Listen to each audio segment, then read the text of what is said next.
Welcome. I see a number of familiar faces around these tables, so it's great to see everyone, both some of the authors that are here as well as students and participants from many sectors here in Vancouver and some people even as far away as from York University. So welcome to tonight's event, you, me, and the IPCC.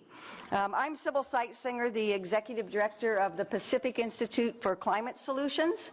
We're about climate solutions. We're a collaboration across the 4 major research-intensive universities here in British Columbia, and we support research that is conducted collaboratively with users who are decision makers who can make decisions about mitigation and adaptation all the way from the public sector to government to the private sector. So we really welcome everyone here for this event, and we're really fortunate to have this authors meeting for Working Group 1 of the IPCC be here in Vancouver. And so there are authors from around the world here, and we have 18 of them, I think, or about 18 of them that have joined us tonight. And I used some acronyms there, which Greg Flato will describe to you in a few minutes. I just want to welcome everybody and hope that you have a really interesting time tonight and that you learn a lot about what the IPCC is, how it is, its importance, because it's terribly important to this major problem that we have globally, and that you also learn about how you might be able to be involved in that process or in these processes. So with that, I'll turn it over to Greg, who is right here, who will give you an overview of the IPCC, and that'll be followed then by a panel presentation, which he'll also introduce the panelists. So over to you, Greg. Thanks, Sybil. So, often people start a presentation with a joke. I usually start with an apology, and my apology this evening is that I have a bad cold, and so if my voice gives out partway through, that's why. And I'll try not to touch anyone and pass my germs along. All right, so the IPCC, what is it? It's the Intergovernmental Panel on Climate Change. It's an entity that was created by governments just over 30 years ago. 1988 it was founded, so last year was our 30th birthday. The IPCC is comprised of member governments, something like 165 member governments who all are welcome to contribute financially and also serve as the body that makes decisions about what the IPCC will do and how it will operate. Organizationally, I know organizational talks are terrible, but I'll just give you a quick overview of how the IPCC is organized. It has 3 working groups, which are very cleverly named: Working Group 1, Working Group 2, and Working Group 3. Working Group 1 deals with the physical climate science, so that has to do with how the climate is changing, what we know about the climate system, why it's changing, and how it might change in the future. So that's the remit of Working Group 1. And that's the lead author meeting that is happening here this week. So all of the IPCC authors that are here tonight are from Working Group 1. Working Group 2 deals with the impacts of climate change, so asking as the climate changes, what does that mean in terms of water resources, in terms of health, in terms of ecosystems, all of those sorts of things. That's the Working Group 2 remit. And Working Group 3 deals with mitigation, that is, and that's kind of close to the PICS mandate, which is solutions. How can we alter the future pathway? How can we reduce emissions? How can we change things so that the impacts are reduced and the change is reduced? So that's the mitigation part. There is a so-called bureau, which is an elected body. So that's where I fit in. I'm one of the vice chairs of Working Group 1. One of our 2 co-chairs are Valérie Masson Delmotte, who's down in the middle there, and Panmoa Zhai, who's at the end here. So they're the 2 co-chairs of Working Group 1. Then there are about 7 or 8 of us that are vice chairs. And the role of the Bureau is to organize the work of the IPCC, to serve as kind of the editorial function, to do the kind of enabling stuff that needs to be done. The way the IPCC operates is each cycle, we're now in the 6th cycle, cycle. And the way that it operates is governments make a decision that they would like to have another set of assessment reports. Then we have a scoping meeting that lays out what will be contained in those reports, and that scoping meeting involves scientists and government people to come up with basically an outline of what the report will look like. And then we have lead author meetings, 4 of them, in which successive drafts of that report are produced, and each draft of that report goes through this review process, starting with a kind of informal, friendly review, then an expert review, and then an expert in government review. Each successive round generates typically more and more review comments on the order of 1,000, couple thousand per chapter. And the authors have to respond to those review comments, make revisions, and then ultimately there is a so-called plenary meeting where the governments all get together. This report and its summary for policymakers is presented to governments. They discuss it in various ways that are interesting to be part of. And at the end of the day, or usually at the beginning of the next day, or sometimes late the next day, they finally approve the summary for policymakers and accept the underlying report. And as Sybil said, the IPCC reports are really important because they are the reports that governments ask for to provide the scientific basis for decision-making, for planning, for all of the things that governments need to do in the face of a changing climate. So that's kind of the onerous responsibility that authors have. The authors are not paid by the IPCC. They all volunteer their time. They do this of their own free will, for the most part.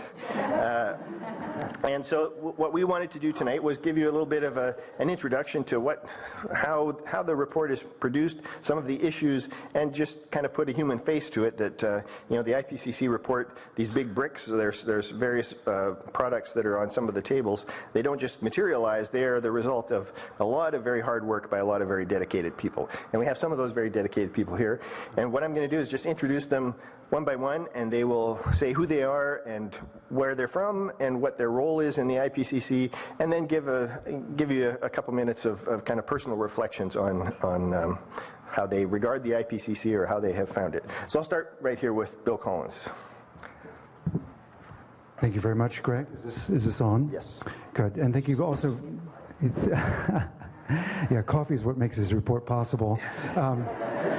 And thanks also, Sybil and PICS, for organizing this nice event.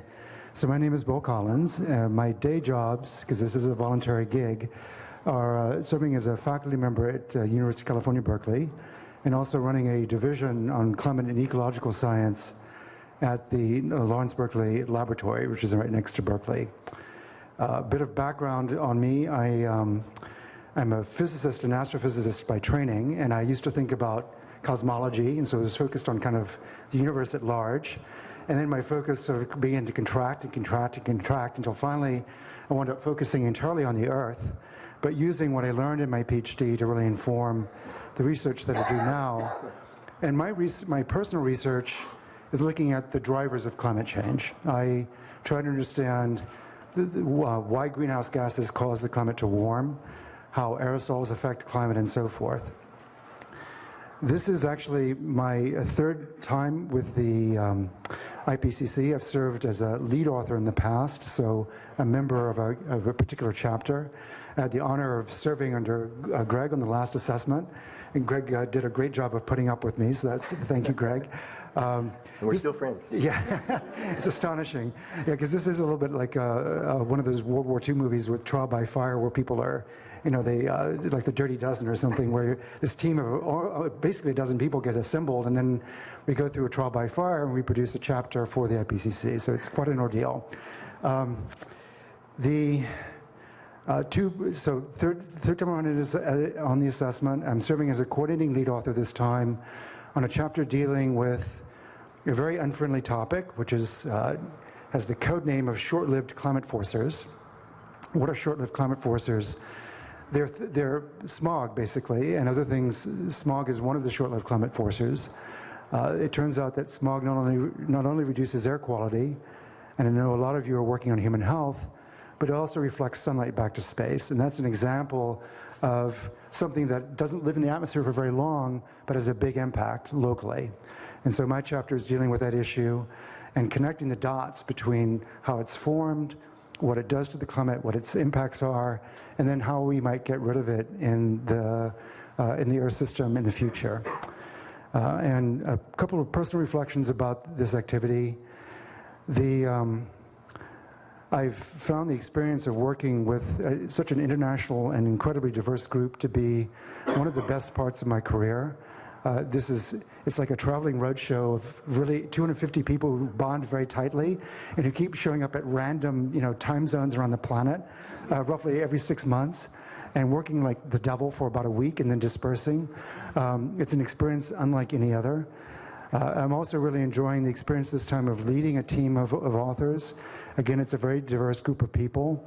I will say as a university professor, it's like teaching, but it's like teaching a 12-hour class every day.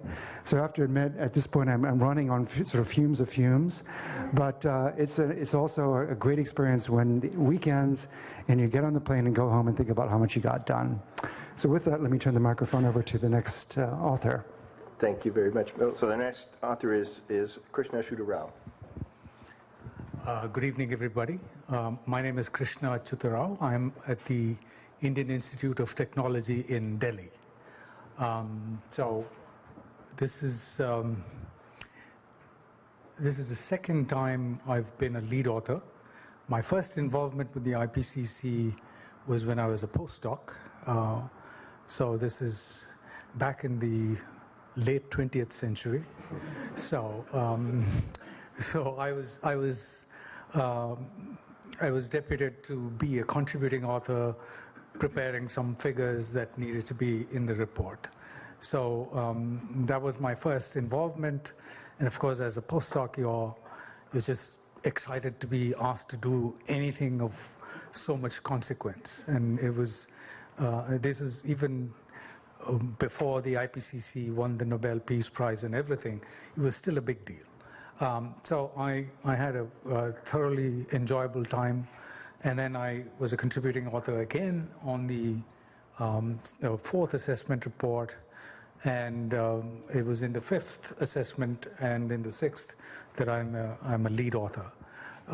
So my own work is sort of focused on something that's called detection and attribution. So in sort of trying to make the case of what we are observing in the changing climate, can we pinpoint the reasons why something has changed? Because unless we can ascribe the causes, it's difficult to then go ahead and do the mitigation. So this is sort of the research that I focus on, and that's also the chapter that I'm currently involved with. It's been I mean, even now, even after so many rounds of being involved, I'm in awe of the colleagues that I meet. There are these people, oh, this is the person that wrote that paper. You know, that sense of,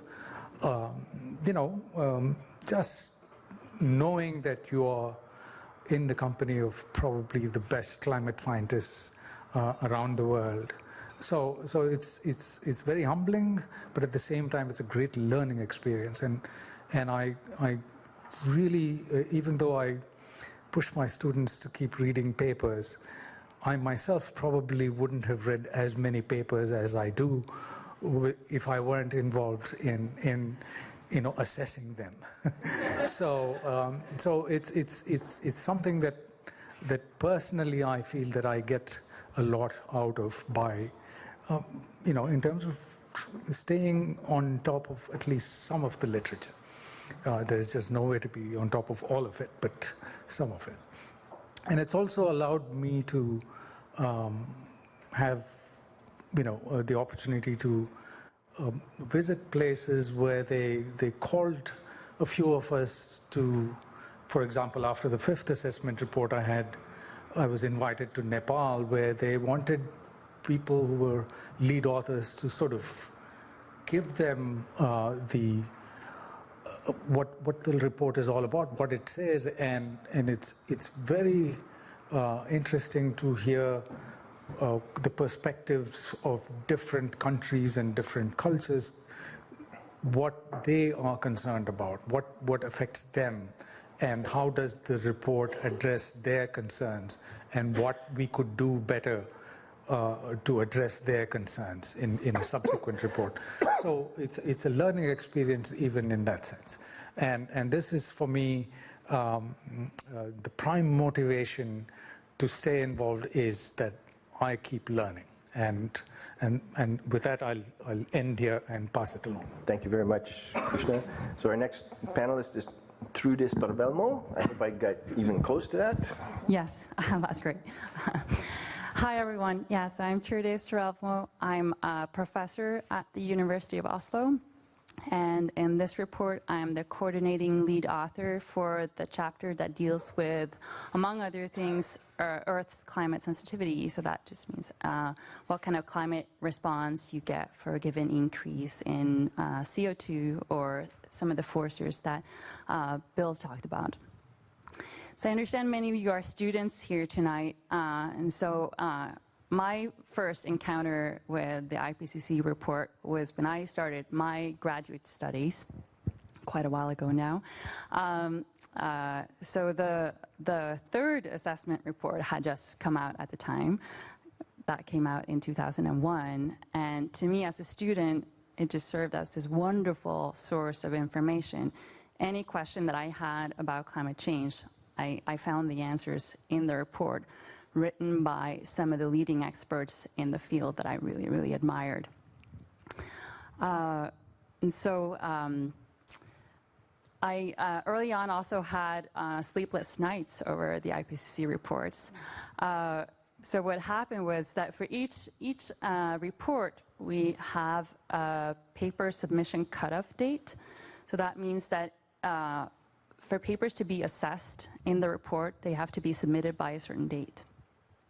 And so for the fourth assessment report, a few days before this cutoff date, I had my very first paper in a very, very rough state. And my advisor told me, you've got to get this paper in to have it assessed in the report.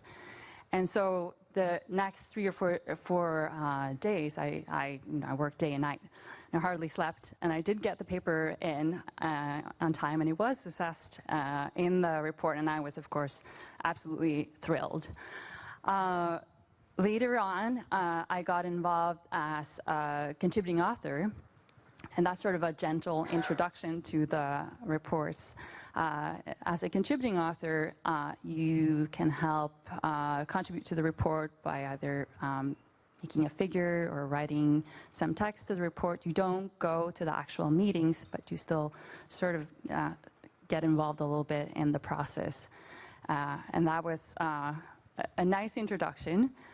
And then for this report, I was very excited when I got nominated and selected to be involved in the scoping process. The scoping process is this meeting where a group of experts get together and agree on the outline for the report. And so that meeting, the scoping meeting, was my first actual IPCC meeting. It was in Ethiopia, so obviously that was a very exciting place to travel to. But more importantly, it was extremely exciting to be a part of that scoping process and to interact with so many brilliant people from all over the world. And so that just got me really excited about being involved. And I signed out to be an author for this report, and was, of course, really, really excited to be selected as an author, and also a little bit daunted when I realized I would be coordinating the work for one of the chapters. But turns out I worried for no reason, because we do work in teams, and this is really a collaborative effort. And so for each of the chapters in the report, we work in teams of, let's say, between 12 and 20 authors, and we really become close friends in the process and have a lot of fun, actually, in the writing process as well. And so It's been a thrill so far, and I look forward to the continuation. All right. So thank you. I'll turn it over to Veronika. Next is Veronika Eyring. Yes, hello everybody. It's great to see so many people here tonight. Really nice to have so many people interested in IPCC and climate science. So my name is Veronika Eyring. I'm from the German Aerospace Center, where I had a department on Earth system modeling and analysis. So the goal of the work is to see how reliable these models that were used to do future projections are. So we compare them to observations, and we use observations to constrain multimodal projections and to give more robust projections for climate change in the 21st century and beyond.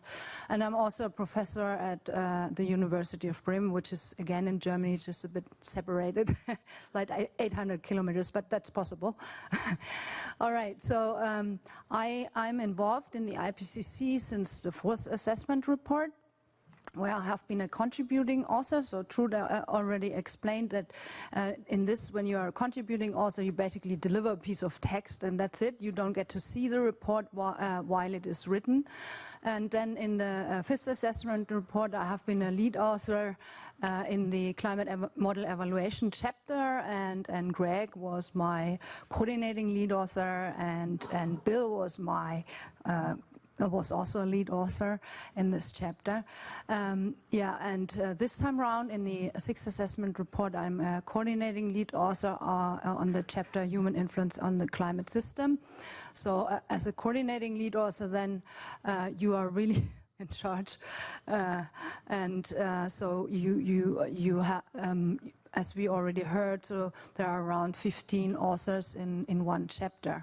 So let me talk a bit about, from my experience, what it's like.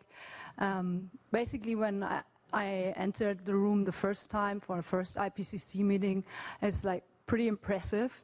You know, you get into the room and you are suddenly with 250 worldwide leading experts on climate science. So that's quite a shock. And then you start, you feel a bit uncomfortable, then you start to recognize this in the other face. You start getting a bit more familiar. What I really like, and I think it's one of the few opportunities where you can work in a very diverse environment. So basically the report consists of scientists coming really from around the world, representing many, many countries. So this gives a very different, so you have a very different cultural background, which is a challenge on the one side, because you're getting out of your usual, business, how you can behave, and so there are people who are very different, but it's also very interesting. So that is one point I really like, and this is not only across the report, it's also like each chapter really consists of people who are coming from different countries, which makes it very interesting. So then it's also a bit overwhelming to be in the room with so many people. So it's really nice that we have chapters that are not that big. And actually, I think that one of the things I really enjoyed was that over the course of the fifth assessment report, you really get together as a kind of a chapter family. And that was really nice. So you start to feel home and you bring all your enthusiasm to this, which is very nice. So in fact, then at the end of the AR5, I was pretty sad. But then when you realize that you have actually built long-term friendships and collaborations, which is very nice. The other point is that the point that has been mentioned, it's really that I feel I learn a lot, a massive amount of new stuff, and that I can also benefit in my own work. So I just mentioned a few things, like you get to learn how you really properly write. Yeah, so you have to be very careful in your in what you write. Each word is important, so that helps you with your papers. You get to know many people around the world that you can work with, also beyond IPCC, and you can also enhance your professionality. For example, how you communicate, that you have to properly do the assessment, do consensus decisions, and so on. So finally, why do I think it's important to be involved? So I have laid out that I have actually, my roles in IPCC have been increasing in terms of responsibility, and there is no one who tells me that I have to do it. This is my own will, and I really enjoy being involved because of the reasons mentioned. I find it extremely important to participate, and also kind of an obligation as a climate scientist to contribute to this assessment, which is highly visible and ultimately gives the basis for things like the Paris Agreement. So I enjoy it, and I encourage you all to get involved. Thank you. Thank you, Veronika. Next we have Maisa. Hello, good evening, everyone. My name is Maisa Rojas, and I'm from Chile. I'm a climate scientist, and I'm a physicist as well, originally. And my involvement started in the fifth assessment report. I was a lead author in the paleoclimate chapter. And yes, I remember the first meeting being in China, arriving super jet-lagged and not understanding what was going on. And as the others already mentioned, a bit scary with seeing all these faces that you have read in papers. And Valérie, who's co-chair now, was my CLA, so she made the work very nice. And so I work in paleoclimate, but I work also in present-day climate and a bit in future as well, because I work basically with models. Being a physicist, I basically work with models. And this time around, I was happy to participate again, and I thought I would be a lead author, and I was asked to be a coordinating lead author, and I thought, that's so much more responsibility and so much more work, and I don't really think I can do this. And then also I'm in coordinating chapter 1, which is the chapter that gives the context to the rest of the report, and there's this idea as well that the sixth assessment report should be more integrated across the different working groups. So I felt really, really challenged. But Valérie said, no, I think you do lots of different things. You will be able to have that sufficiently big picture to make it work. I guess the other thing that has changed a lot for me now that I'm coordinating, I'm a lot more aware that this is actually a human and a social endeavor. It's not just, I mean, it is an incredible experience and learning experience working with great scientists, but at the end of the day, you have to become friends, you have to manage differences in a group of 10, 15 people who are all very diverse, with different personalities, coming from different cultural backgrounds, have a different level of English. So that part I wasn't really prepared to have to address. So for me, that has been, in this cycle at least, and these 2 meetings that we're having, actually the largest learning experience on a human level. Thank you, Maisa. And last but not least, one of our Working Group 1 co-chairs, Panmoa Zhai. Yeah, my name is Panmoa Zhai. I'm from China. I'm Chief Scientist of Chinese Academy of Meteorological Sciences. I'm a climatologist, and now also co-chair of Working Group 1. Say, IPCC for me means a lot, you know. Firstly, IPCC is a school for me. Say, I involved in IPCC very earlier. About 20 years experience involved in IPCC. I was influenced by some lead authors, CRAs of IPCC. Say, during the 1990s, we almost have no knowledge about how climate extreme event changed. No data set, worldwide data set, and then try to find scientists different area, led by some scientists like Tom Carr or Chris Fulland from UK, and identify some countries to see if we can find some daily data set to look at the changing extremes. Then they organized workshop about 1997, and start to look at the change of extreme. Even do not know that time, did not know how to assess extreme. What indices can be used, because all rely on data. And then started from a workshop involved. Then after the workshop, we have published a paper, a collection of papers for climatic change, I remember. Then there is a starting, for look at the worldwide in different countries. And then that time also have limitation for free data set exchange from country to country. And then start to look at the indices. We use several key indices to look from country to country. So that's starting.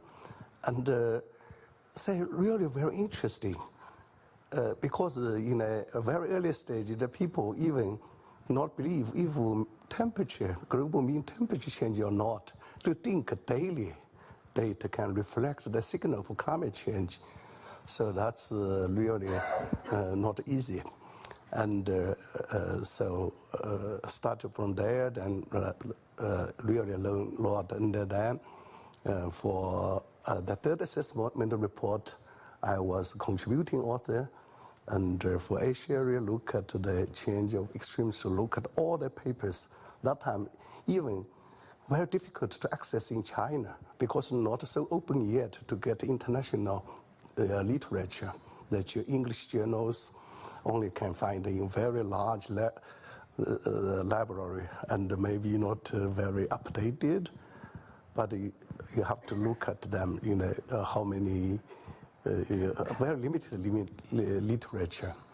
And then for the fourth assessment report, I become lead author and look at the changing monsoon system. And then fifth, more look at the hydrological cycle. And then for the sixth SM cycle, now become a co-chair of working group 1. So now IPCC is, for me, is part of my career life now. It's my family. Say, I'm not contributing for IPCC, but through IPCC, we're also contributing for the whole world. So we understand the change of the climate. We also can, try to change the world. If we can protect, the climate system, protect our human beings, reduce all the impacts. So I really feel not easy, although that's way more scientifically focused, but also a lot of policy relevancy. Firstly, we should always to release updated new knowledge to the whole society, to the government, to the policymakers, but also we should, lead them to take the decision. So that's our rule. We try our best to work together to provide best product to the whole society. So I already decided in my rest of career life for all of IPCC. Thank you. So that's the end of the panel session. Robin will introduce what's coming next. Just before I do that, I'd like to say a couple thanks. First of all, I'd like to thank PICS, and particularly Sybil, Jed, Nastenka, and Robin for organizing this event. I sort of pitched this as a kind of half-baked idea, and they said, yeah, that sounds good, let's do it, and they did. I'd like to thank all of you for showing up, because otherwise we would just be talking to ourselves, which wouldn't be very exciting. And last, I'd like to thank the IPCC authors who agreed to come here. I mean, without fail, everyone that I asked all said, sure, I'm happy to do that. And the reason is that not only do we all feel very passionate about the IPCC, but we feel passionate about explaining it and telling people what it's about and the kind of results that it produces. So everyone I asked said, yes, I will do that. And just so that you know, this evening particularly, they are making a big sacrifice because it is the evening that their chapter teams have the one evening off out of the whole week to go out and have dinner together and have some fun. And these people kindly agreed to forego their one night of enjoyment to come here and be with you. So thank you all.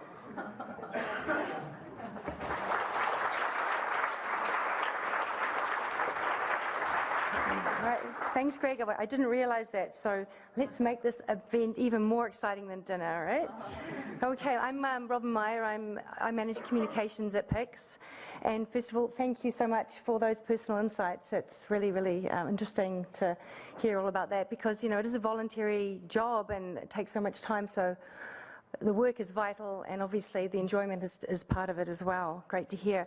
A couple of housekeeping matters. On the tables, you'll see hard copies of various IPCC reports.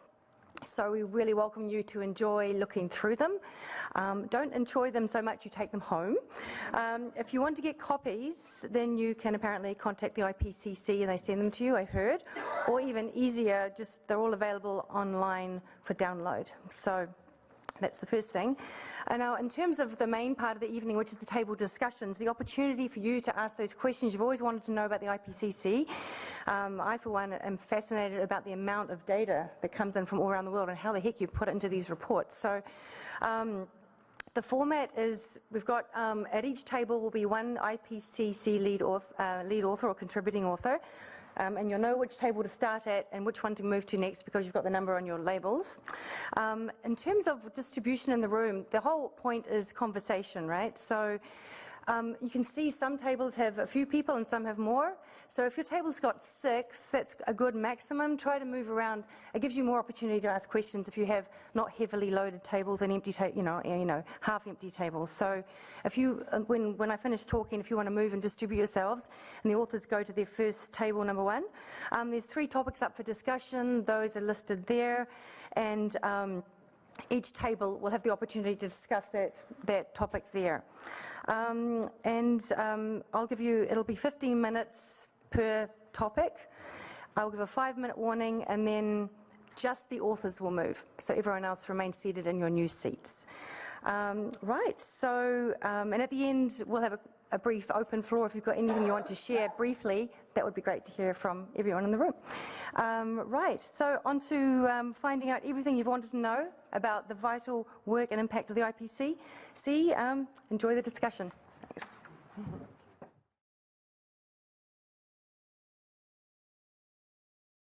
My name is Greg Flato. I'm a vice chair. I guess I should be looking at the camera as opposed to down here. My name is Greg Flato. I'm a vice chair of IPCC Working Group 1, and I'm here to take online questions.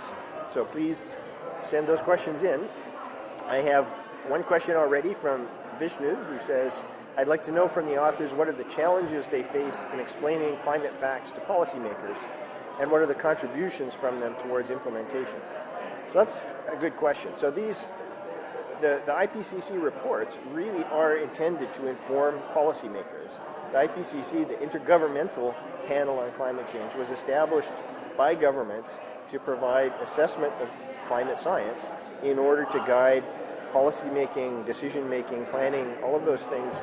And the intent is for the IPCC to provide unbiased, objective, policy-neutral, but policy-relevant information to governments. So that's really our focus. As individual authors, we have an additional role in addition to actually writing these reports. We also get involved in a lot of outreach activities, and this is one outreach activity, but we also do outreach activities that are aimed at talking directly to decision makers, to governments at different levels. After the last IPCC assessment, I did a whole traveling roadshow where I talked to people from the province, to federal government stakeholders, to engineers, all kinds of people explaining what was in the IPCC report, what the key findings are, and trying to communicate to them the key results and the things that they should really be thinking of when they're making plans and making decisions. So that's how it works. I hope that answers the question.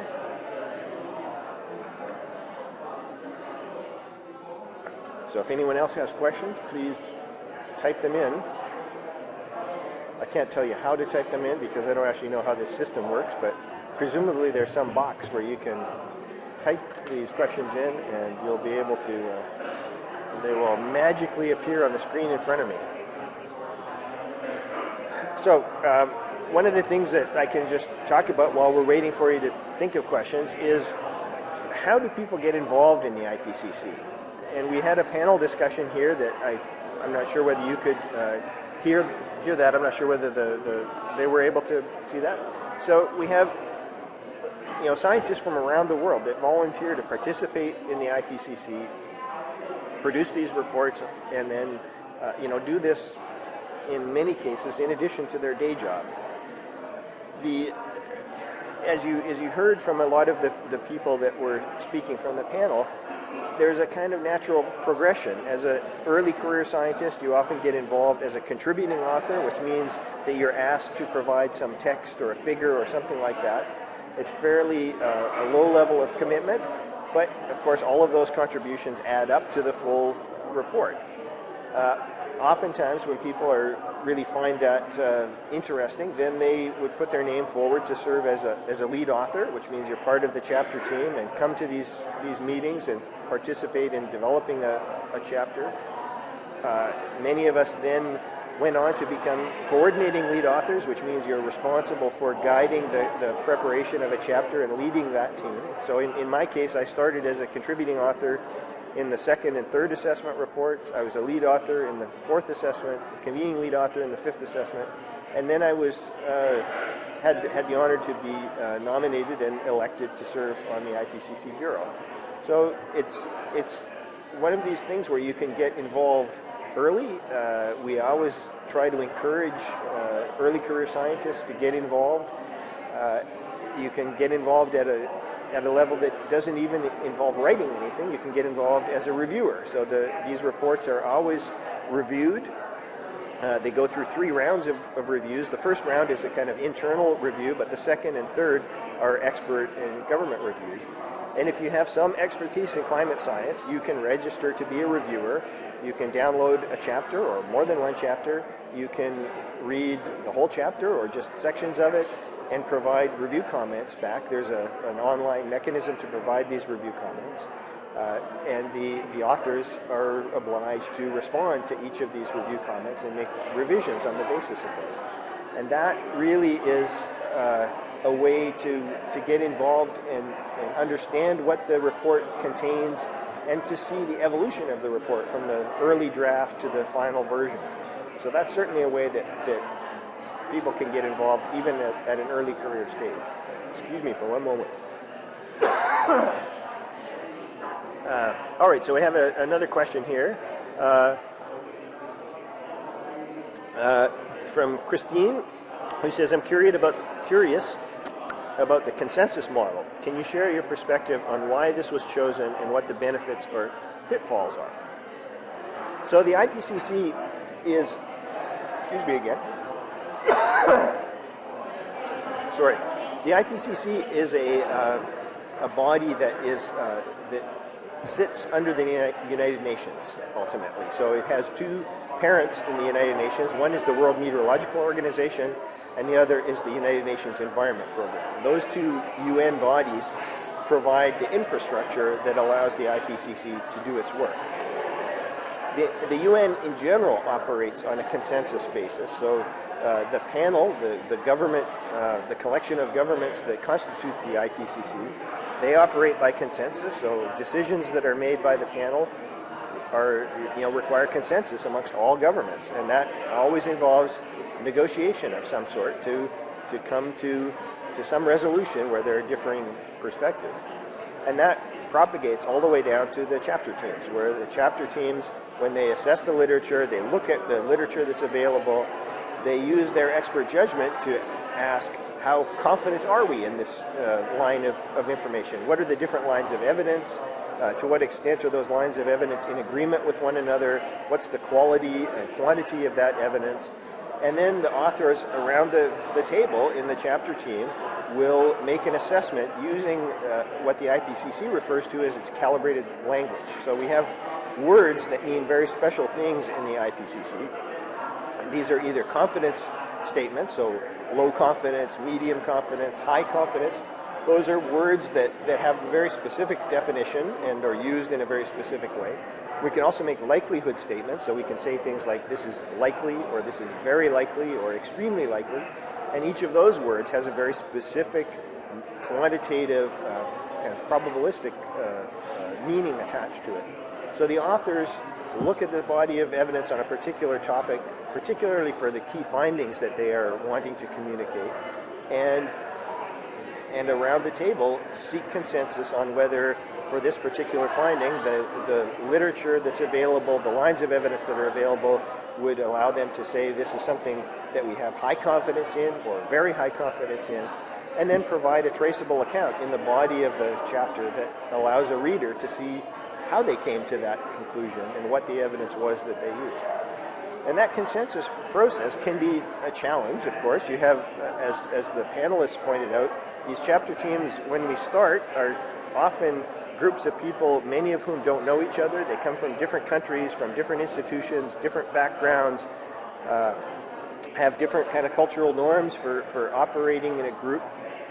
And so it's a challenge sometimes to get that kind of consensus. But at the end of the day, within the chapter, it's important because then everyone who is an author of the chapter has ownership of the chapter. They feel confident that they have had a part in shaping the contents of that chapter, and that they feel that that chapter reflects the view of the entire chapter team. And that consensus is important even as it propagates up to the level of governments when they approve the report.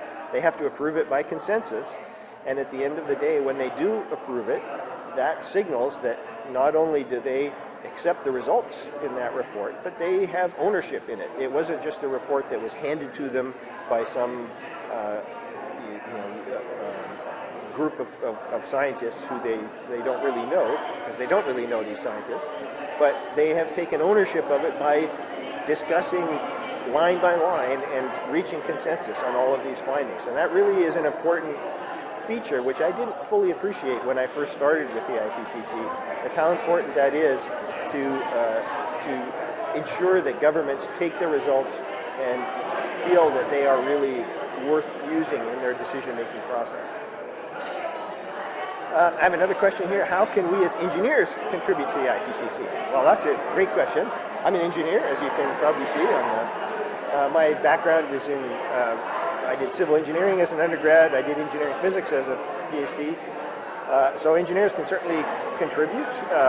My career path led me into science and climate science, but certainly there are lots of implications for engineers in terms of how a changing climate has implications for built infrastructure, for the risks that infrastructure faces. So if you think of here in Vancouver, things like sea level rise and flooding, if you think of municipal storm drainage and the implications of climate change on increasing the intensity of extreme precipitation events, for example, engineers have to be aware of that. They have to fold that into their design process. So as engineers, excuse me, you're also eligible to provide review comments on the chapter drafts, and we certainly hope that engineers will make use of this information. And in many cases, there is information that's derived from the IPCC reports that becomes more specific and that is sort of more better suited to engineering design type problems. So certainly engineers can and should get involved. I have another question here from Cheryl. She says, given the effects of climate change, excuse me again.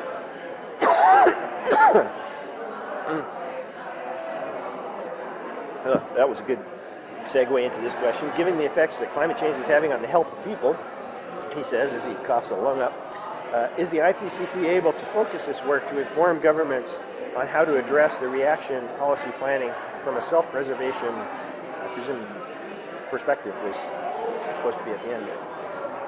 So that the effect of climate change on health is typically something that's covered under the Working Group 2 mandate. When I gave my opening remarks, I talked about how the IPCC is organized in 3 working groups: the physical climate science, which is Working Group 1, the impacts, which is Working Group 2, and impacts related to health are certainly a topic that's covered in the IPCC's Working Group 2 assessment reports. There's typically a whole chapter devoted to the impacts of climate change on human health.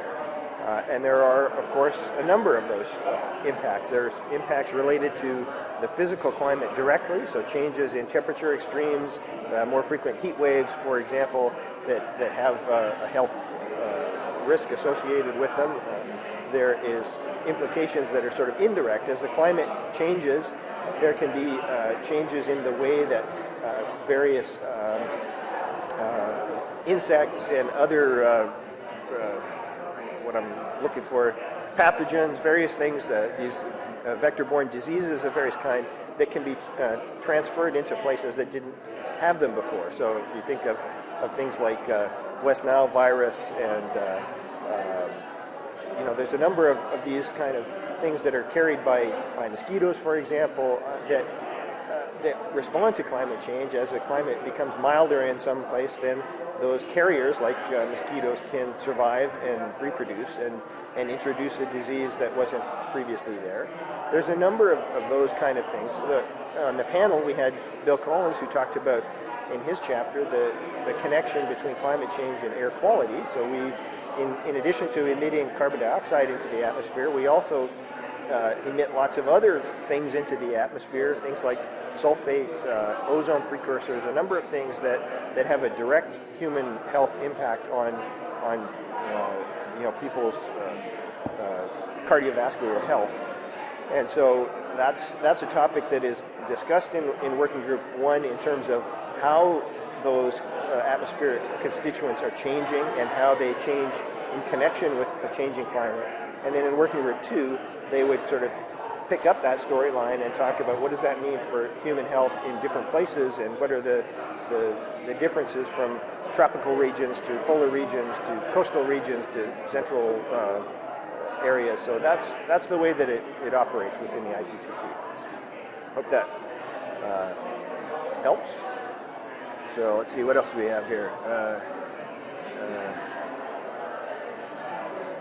Okay, so Jeff, my son's name is Jeff. I hope that's not him.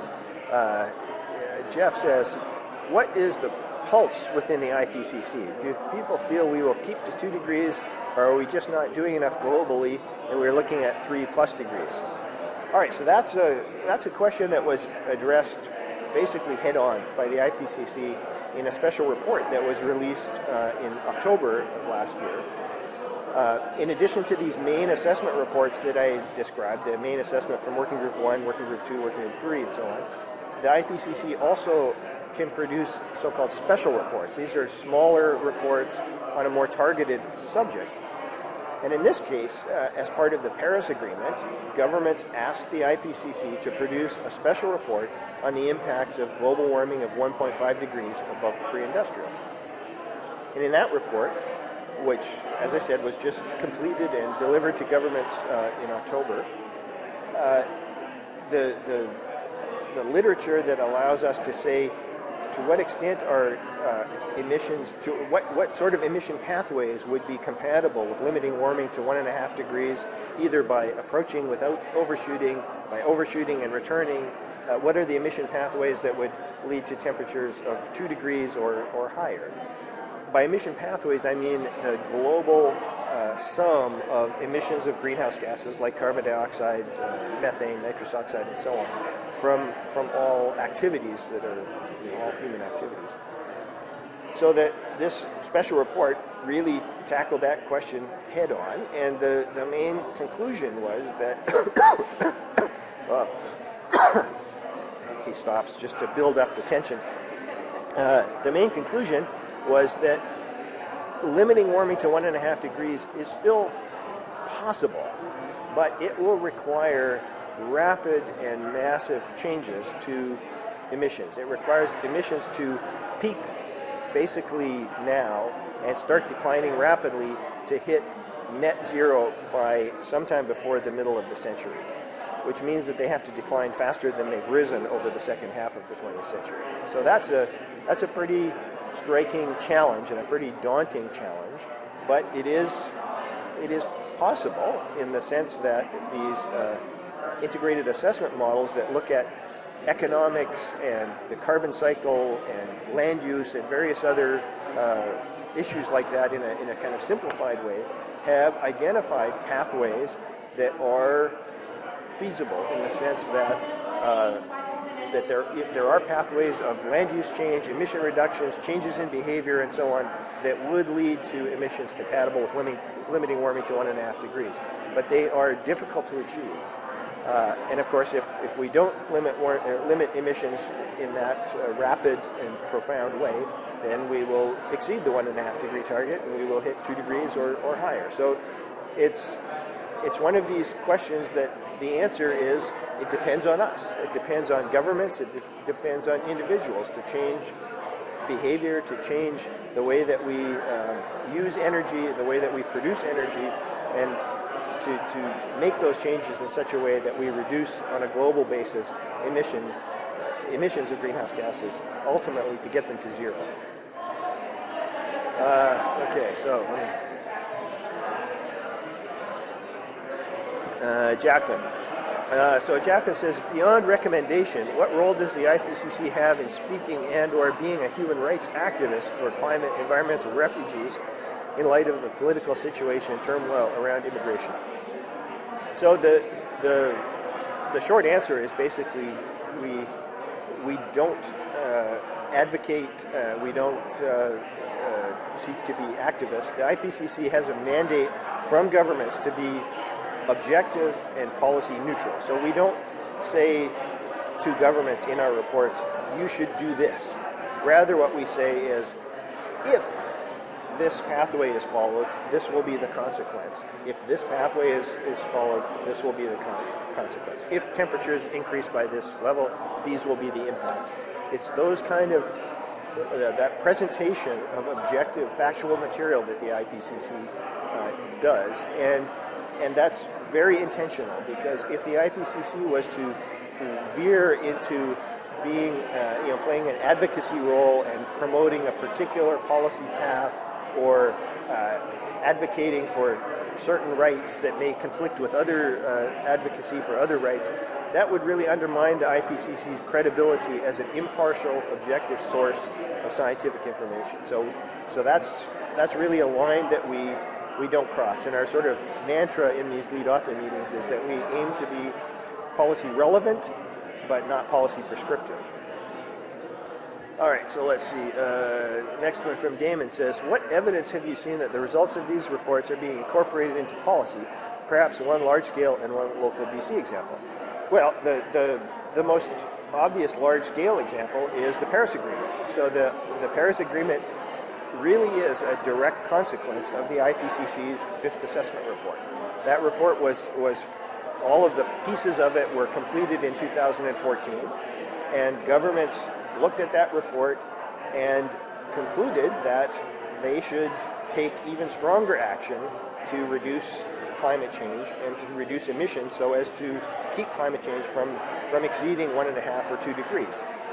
In fact, the language is to avoid exceeding 2 degrees and endeavor to keep it below 1.5 degrees. So the IPCC, in that sense, played a very foundational role in a global piece of policy that was agreed to by countries and ratified by countries in a very quick manner after it was after the Paris Agreement was signed. So that's an international level. There are other examples like that where the IPCC has affected international policy. On a local scale, it's a bit hard to know, to draw a direct cause and effect link between an IPCC report and a local policy decision. But as you know, British Columbia several years back made a decision to implement a carbon tax, and that carbon tax was aimed at reducing emissions and changing behavior. Those are all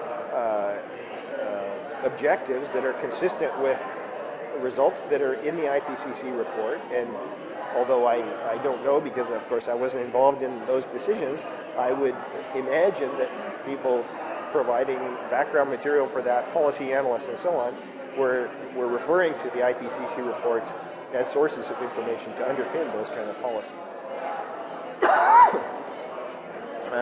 Okay.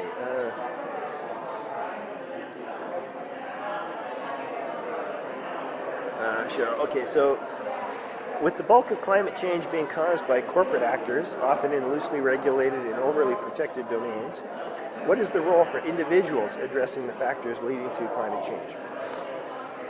So it is the case that a lot of emissions are associated with industries, with transportation, with things that aren't directly attached to individuals. But of course, individuals influence that in a direct way. So when you heat your house and you set your thermostat, you're making a decision as to how much energy you want to invest in keeping your house warm.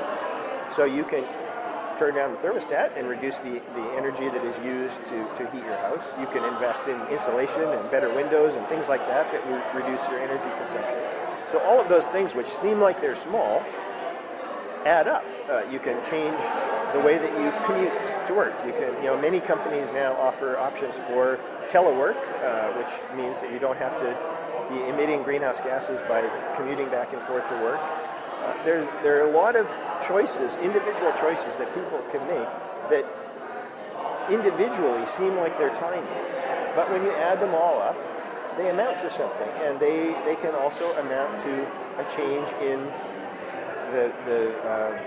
the way that large industries operate. I don't know of a specific example of that. It's not really my field, but you can certainly imagine those kind of influences. But I think it's important to realize that everybody makes choices every day that involve energy usage, energy consumption, the sources of energy that they're using, and so we can all look at that and make choices that will, in our own little way, reduce emissions.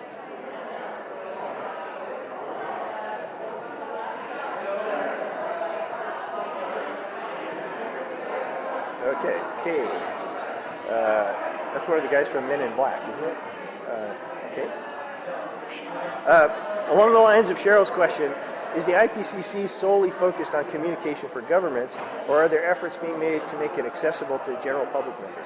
So the answer to that is I guess, no and yes. So no, it's not solely focused on governments. Governments are, of course, the main audience for IPCC reports. It is, after all, the Intergovernmental Panel on Climate Change. But we do produce these reports bearing in mind a very diverse readership. And as you may know, the reports consist of several kind of layers of information. There's the main body of the report, which may be 1,000 or 1,500 pages long, all these individual chapters. Then there's a technical summary, which might be 100 pages, which condenses that information into something that is more readable, less technical than the underlying chapters, but still fairly technical. And then a summary for policymakers, which is intended to be not technical, so it's intended to provide a plain language summary of the most important findings. That's typically a 15, 20 page document. And then often we have other products like lists of key findings that are just bullet point headings. So in the AR5 we had, in the working group 1, a list of key findings which fit on one double-sided piece of paper. And those communication nuggets were intended to be useful to not just governments, but to the general public, to corporate actors, to other kinds of stakeholders. So we do certainly make an effort at that, and we have kind of redoubled our effort in the recent cycle to try, in particular, to improve the language that's used in these products, like the summary for policymakers, to make them even more readable. There was criticisms of past summary for policymakers that they were still very dense and difficult to read, and also in producing graphics that are much more accessible to people. So in the special report on 1.5, Working Group 1, which led the production of that report, actually engaged a psychologist who is a cognitive psychologist who worked with us over the whole process to help us with how people look at figures and graphics, how they navigate them, what the messages that they get from them, so as to help us refine those graphics to make them more accessible. We also engaged a graphic design consultant that helped produce the key figures for the summary for policymakers, which tended to pull information together from across chapters and really be a synthesis of information. So we really we really are trying to make these products more accessible. We have a style guide that's been prepared to help authors in this round. One of the things that, it seems like we should have been doing this all along is coordinating on things like colors and color bars that are used in figures. We had a presentation just today looking at all of the different color bars that were used in different figures throughout the Working Group 1 assessment report in the AR5. And it looked like a rainbow of different color bars, and many of them failed the test of being accessible to people with color blindness of various kinds. So we have a new style guide with a new color palette that is intended to first of all, promote a bit more uniformity across chapters, so that when a reader goes from one chapter to another, they're not faced with a different scheme in terms of the way that colors are assigned. But also to make sure that people with different kinds of color blindness are able to get the same information that people with normal sight can. So things like that we are trying to do, which seem like they're small things, but I think overall are moving us in the direction of providing information that's accessible to a wide audience.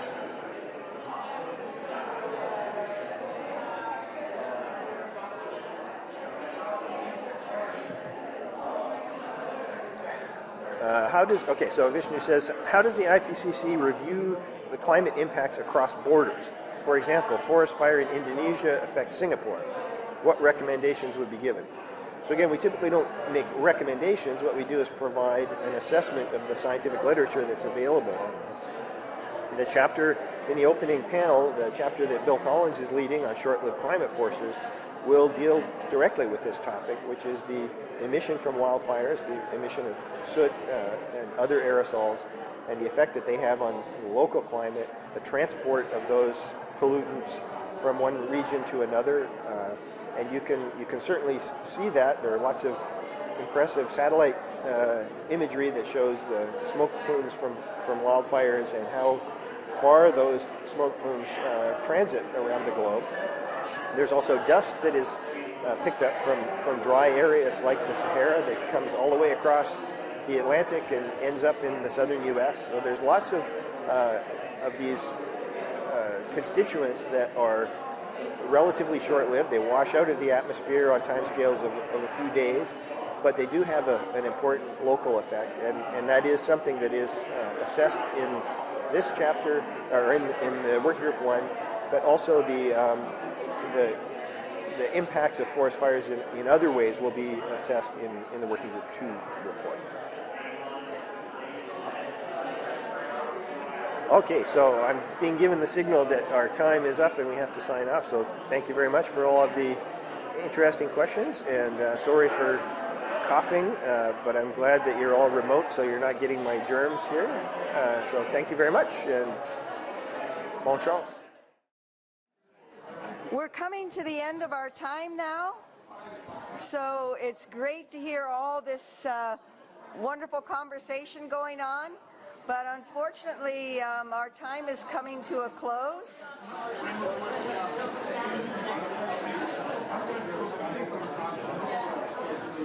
It's great to hear the enthusiasm in the audience, but we do need to wrap up.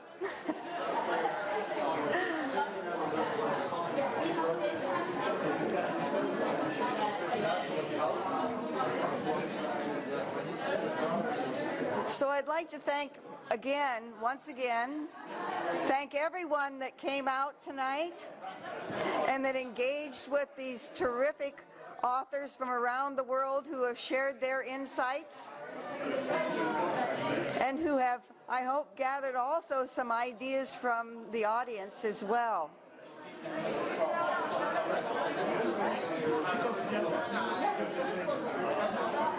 So if we could quiet down a little bit as we wrap up here. We have just a couple of minutes, and I'd like to give the opportunity if anybody would like to just give a very, very short comment or insight that they've gotten tonight from this event that they didn't have when they came in. Do we have any volunteers who would like to say, 30 seconds of some insights? Yes, please. And we're going to have a roaming microphone that will be run up to you right here. I think some of the insights that I took notes on were that there are no perfect models, but the models that are built and used in the report are built on our best understanding. And this honesty is so powerful for me as a consumer. And the fact that you can link this global scenario with a very local context, with a very relevant impact in our lives, such as the products that are near and dear to our heart, is probably what will be the motivation to change our behavior in an individual and societal scale. So. Great, thank you. We have time for a couple of more. Do we have over here, please? The insight I learned is that the IPCC is really for everyone, regardless of where you work, whether it's in research, if you have agriculture work or government work. It's applicable to everyone, and anyone can be involved because the IPCC looks for experts, and they don't have to be in the research area, but they could be in the private sector, in the public sector. They just need experts in their field who can contribute, and yeah. Great, thanks. Thanks for that insight. And I think we have time for one more. Okay, right up here.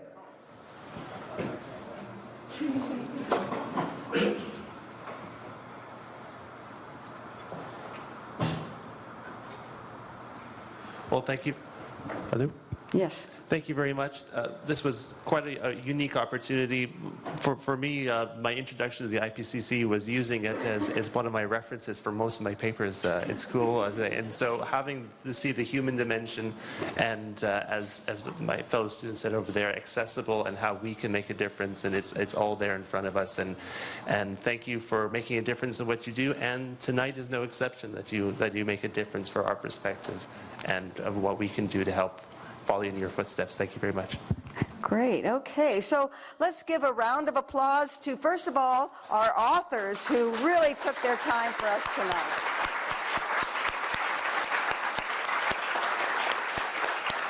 And also to all of you who came out. I have one announcement or one point to make, is that you'll notice that Robin has been going around taking photographs. And if anybody doesn't want us to use their photograph, please see Robin, and we'll be sure that no, we don't use them for any commercial purposes, obviously. They might go in a report or a newsletter or an annual report or something of ours. But if you don't want that, please see Robin, and she will make sure that your face is blacked out or something, whited out, something. But anyway, no, seriously about that. So again, thanks everyone for coming out tonight. Thank you for engaging with PICS. We really appreciate the fact that everyone has contributed tonight, and from the energy in the room, it's been great just to be here. So thank you so much.